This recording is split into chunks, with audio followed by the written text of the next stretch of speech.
Morning, everyone. Welcome to the November 6th meeting of Henderson County Fiscal Court. We are glad you're here, and we will start as we always do with an invocation, and we welcome Dr. Chuck Summers, pastor at First Christian Church. Please stand. Chuck, you come up.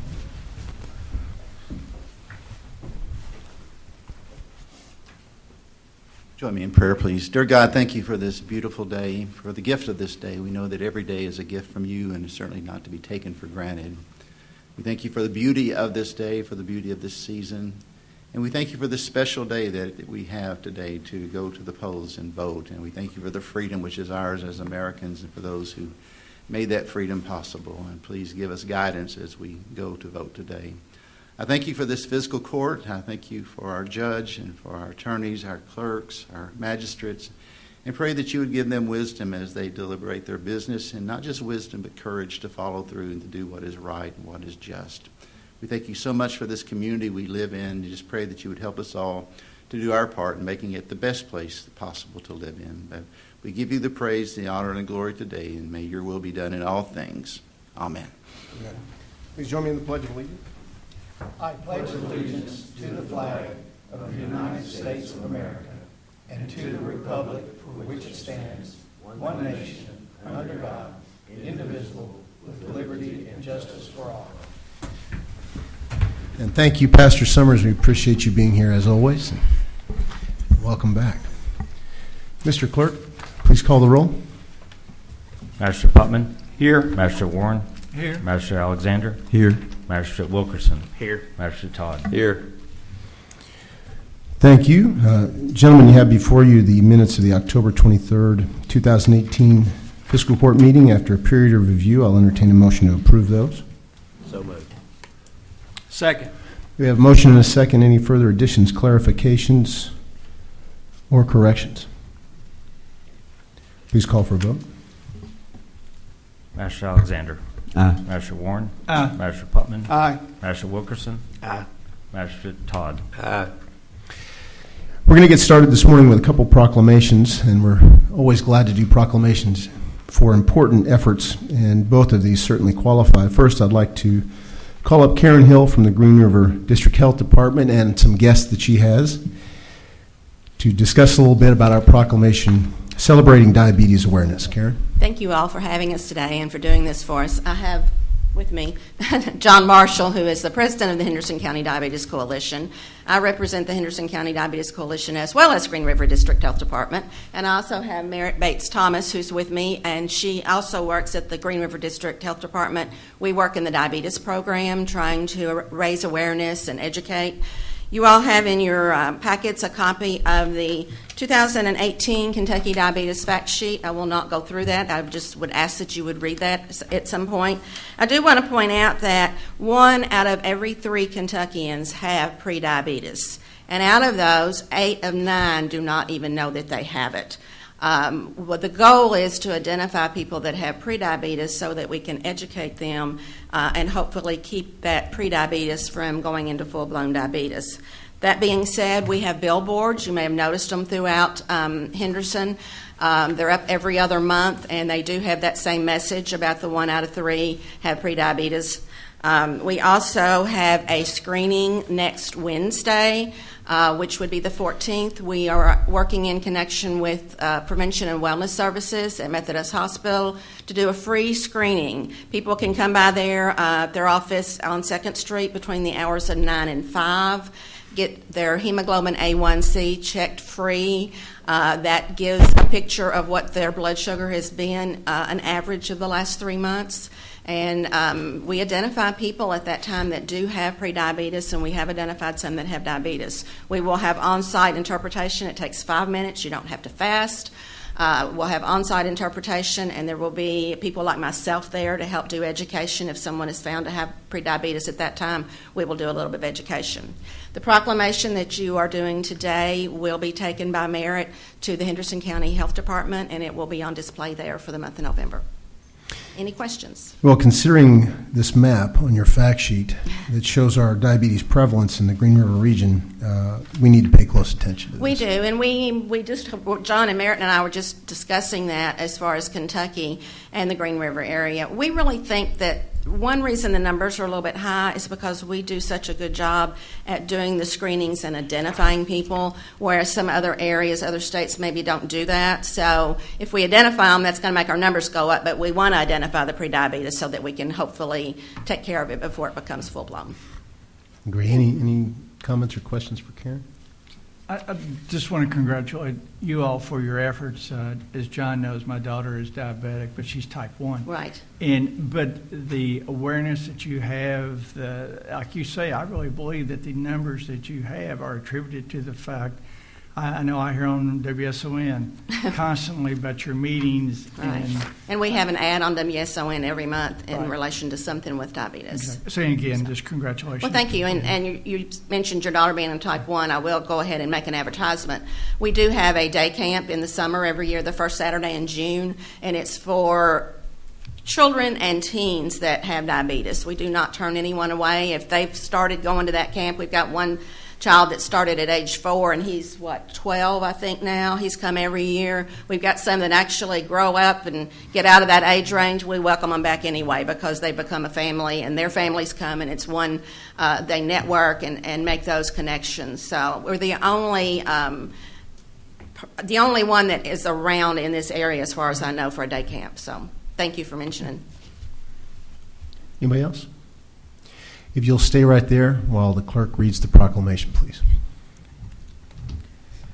Whereas more than 30.3 million Americans, including over 449,000 in Kentucky, have diabetes, a serious disease that has no cure, and an additional 141,891 adult Kentuckians are estimated to be living with undiagnosed diabetes, and 26,874 Kentucky adults are diagnosed with diabetes every year, whereas an estimated 23.1 million Americans have been diagnosed with diabetes, and another 7.2 million people nationwide are unaware that they have the disease, and 84.1 million Americans, including 1.1 million in Kentucky, are estimated to have prediabetes, a condition that puts people at increased risk for diabetes. And whereas diabetes costs Kentucky billions in total medical costs, lost work, and lost wages each year, whereas diabetes is the 7th leading cause of death in the United States, and whereas Kentucky has the 14th highest diabetes mortality rate in the nation, and associated with complications that threaten both length and quality of life, such as blindness, heart disease, kidney failure, stroke, and leg or foot amputations, and whereas an increase in community awareness of risk factors and symptoms related to diabetes can improve the likelihood that people with diabetes will get the attention they need before developing the disease and its devastating complications. Now, therefore, I, Brad Schneider, Judge Executive of Henderson County, do here proclaim Wednesday, November 14th, 2018 as Diabetes Awareness Day in Henderson County, Kentucky, and urge all citizens to help fight this disease and its life-threatening complications by increasing awareness of the risk factors for diabetes, making healthy lifestyle choices, and by providing care and treatment for people living with diabetes.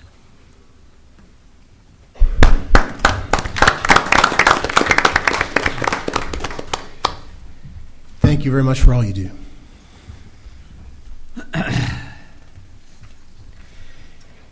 Next, I'd like to invite to the stand Alex Wheeler from the Henderson County High School Future Business Leaders of America with some guests, I understand, yes? We're going to be discussing Henderson Donate a Life Month. And Alex, after you introduce your guests, tell us a little bit more about this effort. I'd like to introduce one of our co-historians, Marissa Littrell, our other co-historian, Layden Littrell, our Vice President of Finance, Hayden Crampy, and our Chief Financial Officer and Regional Treasurer, Hannah Watkins. So we are part of a national team that is currently working with county clerks in areas to start a bigger movement to register people for organ donation, because millions of people are on the organ transplant list, and people die every day waiting for a transplant. So teenagers, adults, daily we try to come together to get one more person, every time, one more person to sign up, because all it takes is one person to save a person. Hannah, would you like to say any more? Well, we appreciate all you do, and we appreciate you asking Fiscal Court to help create awareness by creating a proclamation today. And we're going to proclaim not just a Donate a Life Day, which some organizations are doing, but we're going to make it a proclamation for the month, and we hope people take the time to sign their license and become an organ donor and become a part of this very important effort. I know many people in the building here have either received organ donation or have relatives who have, so we know it's important. So with that, I'll ask the clerk to read our proclamation. Whereas, realizing the urgent need for donors around the country and in our own community, the Henderson Donate Life Month observance was established in 2018 to promote a greater understanding about life-saving benefits of donation. Henderson Donate Life Blue and Green Day in November 2018 represents a national effort to support and raise awareness for organ and tissue donation and transplantation. Moreover, the need is increasing. The Kentucky Organ Donor Affiliates, Donate Life Kentucky, is committed to addressing that need through enhanced awareness, and whereas the transplantation of organs and tissues is a miracle of modern medicine made possible through the compassion of organ and tissue donors, enabling surgeons to save thousands of lives every year. Donors not only give the gift of life, but also often restore health and sight to the recipients of the tissue and organs. People of all ages, ethnic backgrounds, and religions are affected by the need for organ transplants and by the serious shortage of organ donor that exists. Currently, there are over 1,500,000 Americans awaiting life-saving and life-enhancing transplant operations.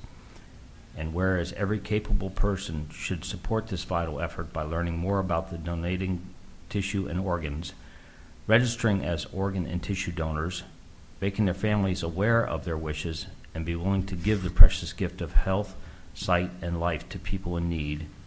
And whereas registering as an owner and tissue donor at a local motor vehicle agency or online at https://registreme.org campaign Henderson signifies our fundamental human responsibility to help others. And whereas I recognize Henderson Donate Life Month and Henderson Blue and Green Day as a great opportunity to join the fight to save lives by giving the greatest gift, now therefore I, Brad Schneider, Judge Executive of Henderson County, do proclaim November 2018 as Donate Life Month.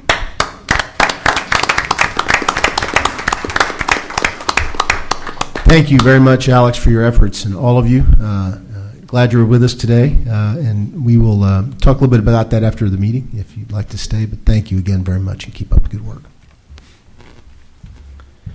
Next, I'd like to bring Mark Franklin from Stoll, Keenan, Ogden up to the podium, please.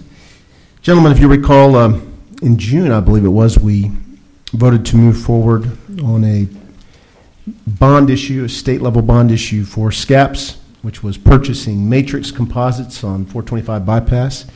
And that sale was successful, acquisition was successful, and now, if you remember, Mark was reminded us that there was going to be a second portion of this process, and he's here today to explain to us what that kind of second half of the ballgame is and what we'll be doing in the next month to help complete the process. So with that, I'll turn it over to Mark. Thank you very much, Judge.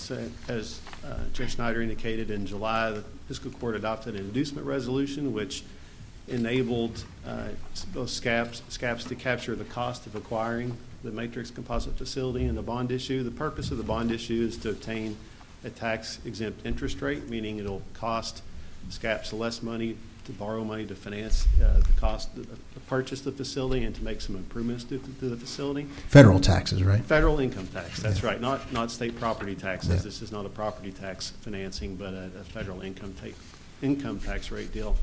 Wells Fargo is going to finance the improvements. It's the bank that's offering the financing, and so Wells Fargo and SCAPS have now come to an agreement on the terms for the bonds, the interest rates, and security and so forth, so they've asked us to move forward with the financing. So the steps for the fiscal court are to adopt an ordinance authorizing the bonds, giving final approval. That would take the normal steps of 2 readings with a notice in between first and second reading. And Because it is an ordinance we'll be passing, right? It is. It's Yeah. an ordinance, and it will authorize the amount of the bonds and the documents that affect the bond issue. And the other thing the fiscal court would need to do is hold a public hearing. That's a requirement of the federal income tax code. And that's, we're required to publish a notice in the Gleaner at least 14 days before the second reading date for the ordinance is basically usually how we do it. So we would propose that we've spoken with the judge if we could have first reading on your November 20th meeting, and then second reading, hopefully, if it's acceptable, on December 4th. And we would then propose to publish the public hearing notice on, I think, around November 15th, just to give us a couple of extra days of cushion in case sometimes things get missed with the paper and you need another extra day or two to get an ad in. Yeah. Then we could have the hearing on December 4th. If perchance that would end up being first reading or something, we could still have the hearing that day and just have second reading later. But we will send out documents for the financing to the judge and county attorney the next day or two. I've already had most of the drafts in process, so we hope to get those out. We can answer any questions at that time between now and first reading, or at any point once the documents are distributed. We're happy to do that. But we appreciate the fiscal court's help. Again, I always like to say these bonds will not be payable by state law with any money of the county. The bank will look solely to SCAPS as a source of payment for the bonds. They'll be secured with a mortgage, a lien on the assets and so forth, just like a regular bank loan. So the bank knows where the payment for these bonds comes from. And it's from the borrower, not from the county. Right. So it doesn't count against our bond indebtedness or our bond rating. It is not an obligation of the county, and it is not an industrial revenue bond type situation where we're going, foregoing local taxes and lieu of bond payments. This is strictly between SCAPS and Wells Fargo Bank. But this law does require local blessing of this process and a resolution with 2 readings. And as Mark pointed out, what I'd like to do, if without any questions, we can move forward. We'll have a resolution, an ordinance prepared with Steve Gold's review to be ready for our next fiscal court meeting and for first reading. And then if that's successful for second reading, we'll have a public hearing during the fiscal court meeting and then have a vote, final vote in the ordinance. And that will meet their timeline to get this done this calendar year and help SCAPS move forward. They're already planning on using this money to expand the plant and hire more people. Some are in the order of 10 more to a dozen more, and perhaps more in the future as they expand business. So, does anybody have any questions on that or questions of Mark? We talked yesterday in the Finance Committee, and I just was going to ask you to describe a little bit about how this. A lot of times people think when they think of bond issues, they think it's only for the big guys. You might explain that how this is for small to medium size, and that we are looking at assisting that size. Right. A lot of there are different categories of tax-exempt bonds like this where interest is exempt from federal income tax. And this particular category that we are using is really reserved for small manufacturing clients. So because there are limits on the amount of bonds that you can issue and also how much capital expenditures the borrower can actually have within a certain time frame. So it's really limited to kind of your small local manufacturing businesses. It's a great benefit. So yes, this is specifically designed to help small local manufacturing companies. Thank you. You're welcome. And Magistrate Warren, it'll be good to know we have an expert in the business in case anybody else asks us about this program. So thank you for being a resource. Glad to help. Yes, thank you. And again, Mark's just here for information this time. So does anybody else have any questions? We'll be considering the first reading at the next fiscal court meeting. Thank you, Mark. I appreciate you being here. Thank you. We have bid openings for 2 bridges, which Mr. Bill Hubiak, is going to help us with. First, bid opening for Cairo Hickory Grove Bridge replacement. And Bill, if you want to take a moment to remind the court what the Cairo Hickory Grove situation was. Cairo Hickory Grove situation is the one-lane bridge on the Blacktop Road that has scour problems to the point where it's a school bus route, and the head wall is become deteriorated that it needed to be replaced. And then we have the Cairo Laos Bridge, which just 2 weeks ago we were informed by Kentucky Transportation Cabinet that we had to restrict it down to 1 lane, and it's got a weight limit of 3 tons on it right now. There were some modifications done to that bridge in the past, and the erosion on the head wall on one side undercut the footer and allowing the outside bridge beams to be unsupported. So that's why they wanted to shut it down completely, but we re-looked at it and got Frankfurt to agree to let it be one lane right now until something can be done with it. And before you open those, it's your intention to review these bids and come back with a recommendation next meeting? That is correct. Okay. Thank you. On this bid, we bid the structure separately. As far as the bridge decks, we bid both a steel bridge deck and we bid also pre-stressed concrete box beam bridge deck. So they are bid separately to be purchased by the county with no contractor markup nor sales tax. So we reduce the cost of the replacement of the bridges that way. And then we have three contracting companies that have bid the removal of the bridges and the reconstruction of the new bridge piers and then the setting of either. We had them bid it so that either they will put the steel bridge in or a pre-stressed box beam. So we have everything covered no matter which way we go with the bridge deck. So with that, I'm going to open the, is there any questions from the court? I'm going to open the bridge decks first and then we'll open the contractor constructions.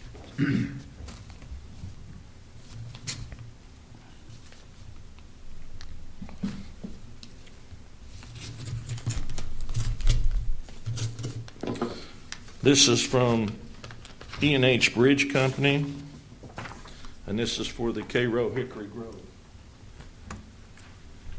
Thank you.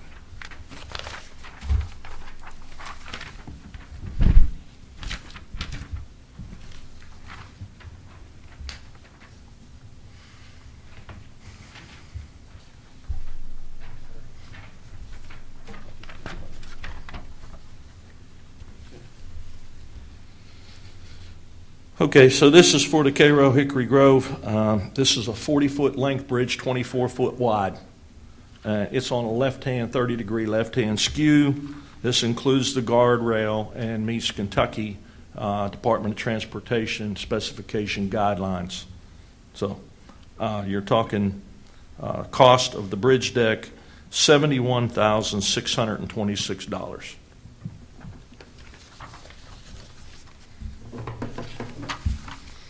This other one is for E&H Bridge Grading. I'm going to open it too. This will be for the bridge metal steel structure for Cairo Laos.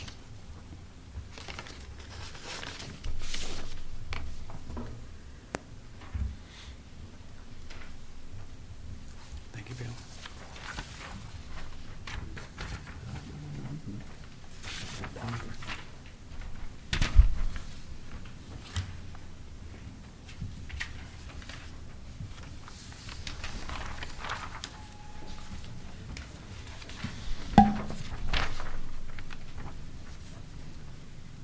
Okay.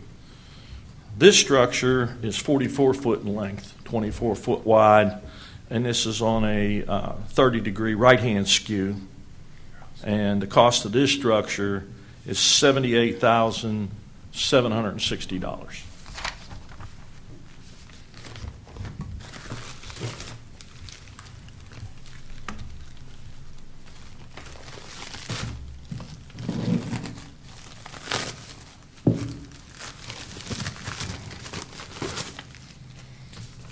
The next bid I'm opening is for pre-stressed services. These were the concrete box beams.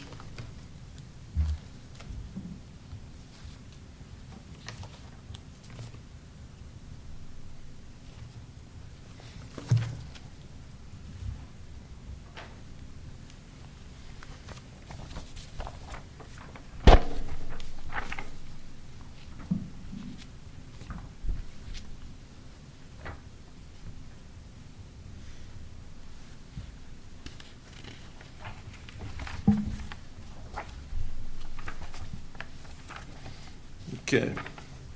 The Cairo Hickory Grove.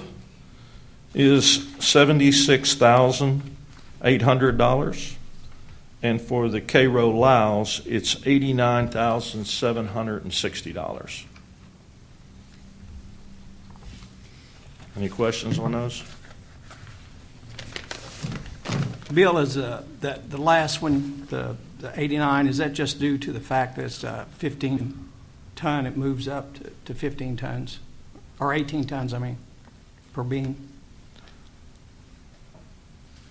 That's the weighing limit. That's the weight limit of the beam.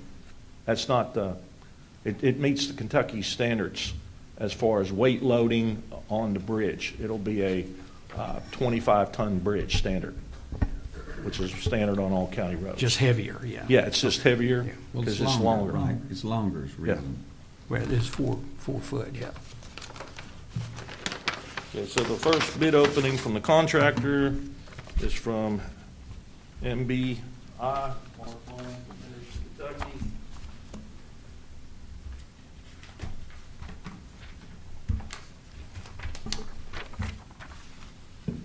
And I'm going to do both of them at the same time. Thank you. Read one then the other.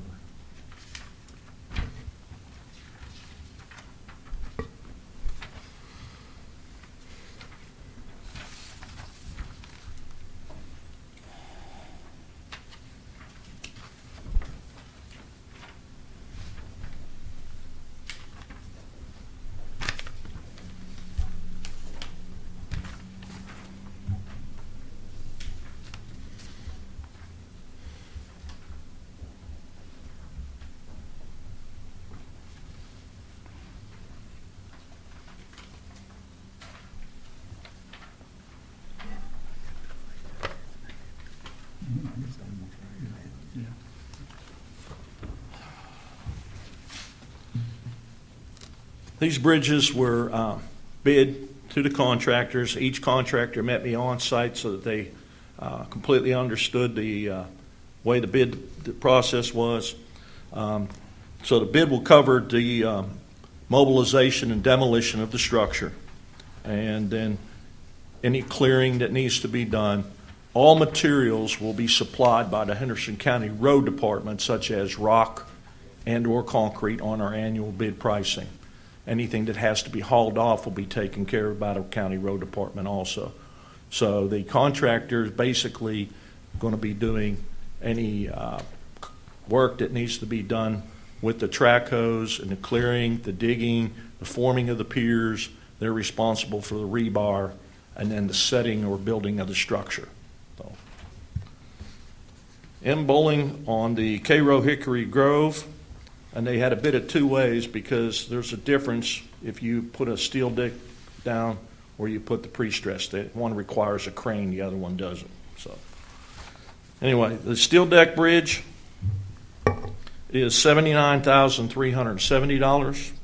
And if it's the pre-stressed concrete deck, it will be $72,280.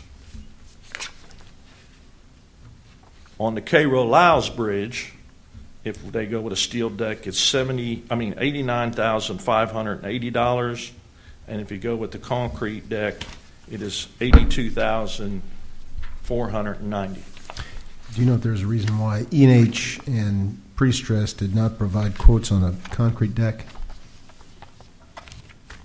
On what now? Pre-stress provided a concrete deck. Did they also bid on a steel deck? No, they don't make steel decks. That's why E&H only bid a steel deck because that's all they manufacture. Same with Pre-Stress. Same with pre-stress. They only do pre-stressed concrete Gotcha. bridges. Okay.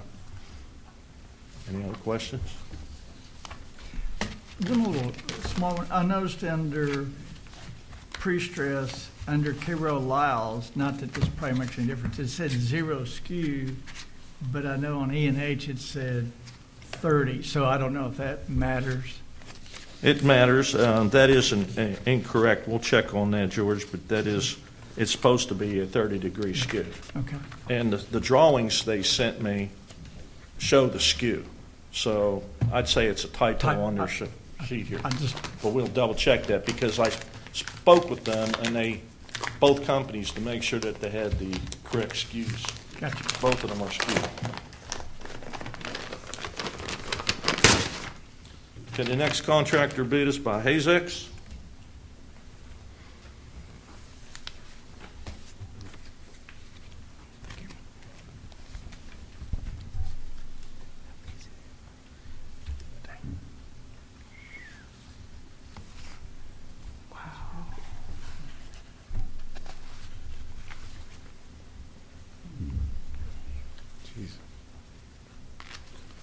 Wow. They must Somebody's got that. Okay. Cairo Hickory Grove, box beam bridge, $175,306. Cairo Hickory Grove steel deck bridge, $198,826. Cairo Lyles concrete box beam, $144,690.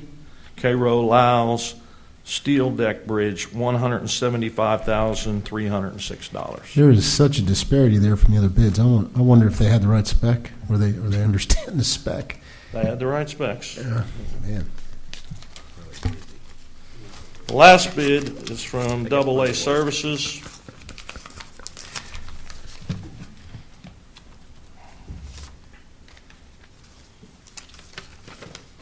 And unfortunately, they didn't make copies, so I'm going to have to go make copies.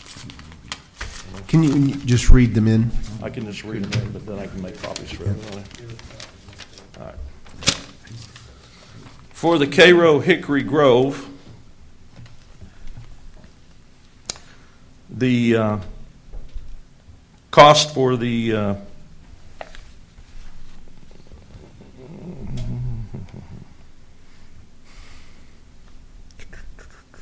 okay. You have to add these two numbers together. The cost for the Cairo Hickory Grove concrete box beam is $63,525 plus $8,500. If they go with the metal deck, it's $60,225 and $5,200. Okay, if I'm reading this. That was A&S, That's did you say? double A. AA Services. Yeah. Okay. And then Cairo Lyles, you'll have to add these two numbers together. If it's the concrete box beam, it'll be $63,525 plus $8,500. If it's the metal deck, it's $60,225 plus $5,200. And also to remove the box beams that are on that existing bridge, they bid $10,500. That bridge is on a straight. It's a straight bridge on a skewed channel, and that's what caused the erosion problem on there. And so there's nothing wrong with the bridge deck, so we'll repurpose that bridge deck. And each of these bids, the bridge deck will be salvaged and replaced somewhere else within the county. Just on Lyles. Just on Lyles, yeah. The Cairo Hickory Grove, the one-lane bridge, is poured in place. It cannot be salvaged, and it's a one-lane bridge. It doesn't meet specs. Any other questions of Bill while he begins the review process? We're looking forward to your recommendation. I'll take these under advisement and get back with you, and I'll make copies for everybody and distribute. Thank you.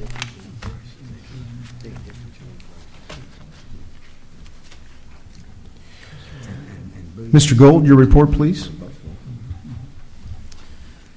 Judge, I only have a couple of checks today. First is a check for jail fees collected in the amount of $1,506.18 and a check for interest in the amount of $18.90, bringing today's total to $1,525.08 and the fiscal year total to date to $55,769.53. Motion to approve those. So moved. Second. Motion and a second. Any other comments? Please call for a vote. Magistrate Alexander. Aye. Magistrate Warren. Aye. Magistrate Putman. Aye. Magistrate Wilkerson. Aye. Magistrate Todd. Aye. This time I'd like to ask Treasurer Brenda Ryder to come to the podium, present some claims and transfers, and then we have a small bit of housekeeping to do with the budget amendment. So, Brenda? I have one claim from the general fund in the amount of $1,600. This is to the Kentucky County Clerks Association for conference registration and will come from the clerk's meeting and training line. Have a cash transfer from the general fund to the jail fund in the amount of $16,766.90. This represents electronic fund transfers from the Kentucky Transportation Cabinet that were deposited into the jail fund in error and should have been to the, to the general fund in error and should have been to the jail fund. Motion to approve that claim and that transfer. So moved. Second. If you can try to figure out that motion and second were. Any other questions? Brenda, on those? Please call for a vote. Master Wilkerson. Aye. Master Todd. Aye. Master Alexander. Aye. Master Putman. Aye. Master Warren. Aye. Gentlemen, in your packets is a budget amendment, and if you don't mind, I'd like to run through that with you with support from Treasurer Ryder. And I apologize that we didn't get this into the agendas within the 24-hour time limit. The good news is these are all positive housekeeping measures that should be uncontroversial and help in a couple of instances with some funds for various departments. The Finance Committee has reviewed this with Brenda yesterday, and I'll ask them for comment in a moment. But if you start in your packets with the amount being transferred from the general fund, from the prior year carryover to contingent appropriations for $133,17. $133,133.17. Everybody see that? That is money that was transferred from the jail to the general fund carryover to replenish or reimburse the general fund for the purchase of the 2 plots of land across from the jail on Borax Drive. And what we are doing today is moving that from prior year carryover to our general fund contingency line item, out of which we spent the money in the first place, and this will reimburse and replenish the contingency appropriations line of the general fund. Mr. Hebiak, can you hold off on that for a bit? So, does everybody understand that? That's reimbursement from the jail back to the general fund, and we're getting it back into the contingency line item. If you flip your page onto the back, you'll see the recognition of a sheriff's grant for $9,562. That was used for guns, I believe, new service weapons for our sheriff's deputies, and we are recognizing that income and then putting into the ammunition line item in the general fund for the sheriff. That's what that is about. Because it was unbudgeted, we have to amend the budget to recognize that revenue. If you go to the front of the next page, and this is a movement of $375,663.41 from the state grants fund to the jail's contingency appropriation. These were revenues that were sent incorrectly to the state grants fund by the state and U.S. Marshals, correct? They should have gone to a different bank account for the jail. They ended up in general fund bank accounts, so we're moving the money that belongs to the jail to the jail's contingency appropriations line item, basically getting them their money after it came to us incorrectly. And to our knowledge, it's been approved or corrected, It's been corrected. so we shouldn't have to deal with this one anymore. Right. So. They had the wrong, basically, account numbers.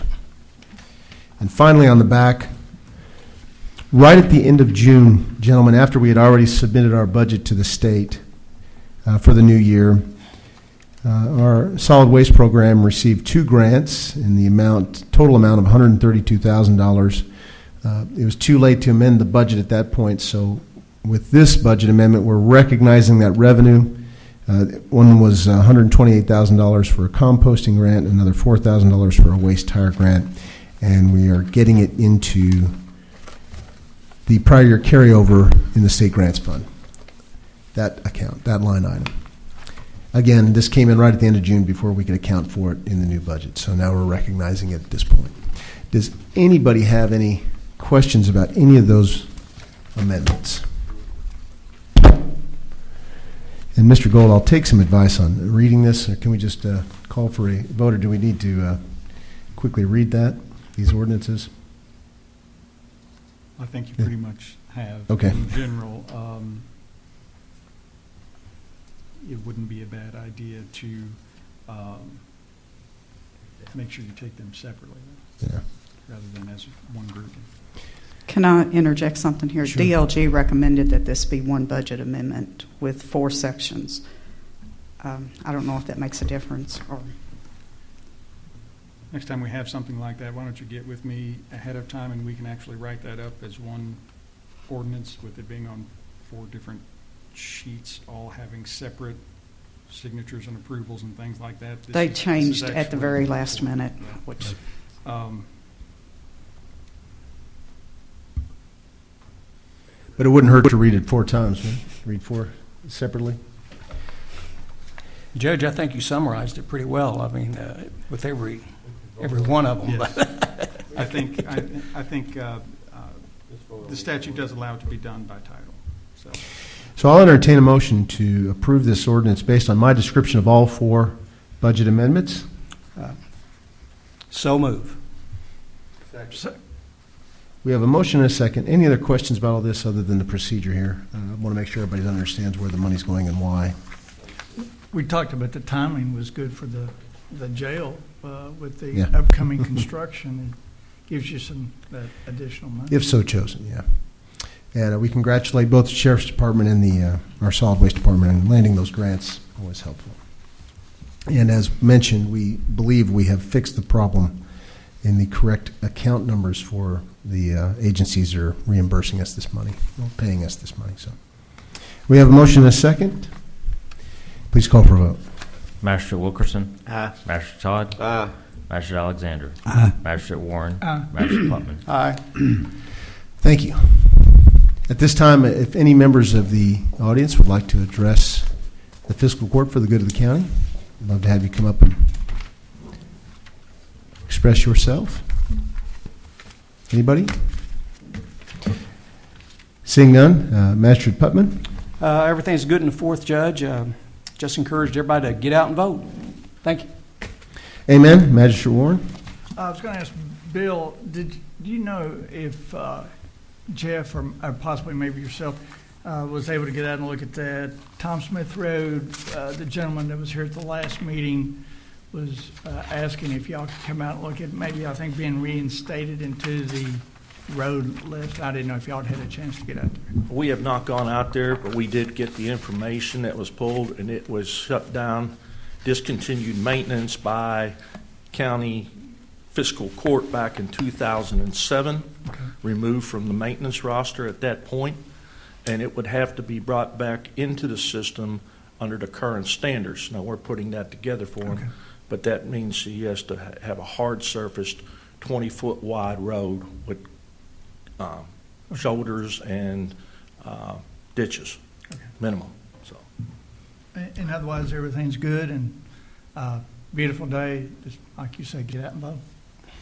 And Mr. Ebag, why don't we count on a recommendation by next meeting? Is that okay? Yes, sir. Okay. Magistrate Alexander. Not this time. Magistrate Wilkerson. Everything's good in the 5th. Safe travels today. Yeah, root for the cats. Magistrate Todd. Mr. Gold. Everything's good, Judge. Glad the FBLA members stuck around to see all the excitement that happens in a fiscal court meeting. You know, there's my daughter, who's a freshman member of FBLA, declined the opportunity to come to fiscal court today because she's seen one before. And she figured if she'd seen one, she'd seen all of them pretty much. But I do appreciate what you all are doing in taking time from what is otherwise a day off school to sit here and help your community. So thank you for that. Other than that, all is good, Judge. I'll echo Mr. Gold's compliments to the FBLA members who are here, and any Fiscal members who'd like to hang out afterwards and get a picture with our FBLA contingent with the proclamation, please join me. I'm happy to do that. I do urge everybody who may be watching this later today to get out and vote. Certainly all right. And as was mentioned many times on social media, hard-earned right for all Americans. And for all the people who put their name in and both have served and are willing to serve in the future, I commend you all, regardless of the results today. It takes a lot of guts and courage to do that. So compliments to all. With that, I'll entertain a motion to adjourn. So moved. Second. We have a motion and a second. All those in favor can leave.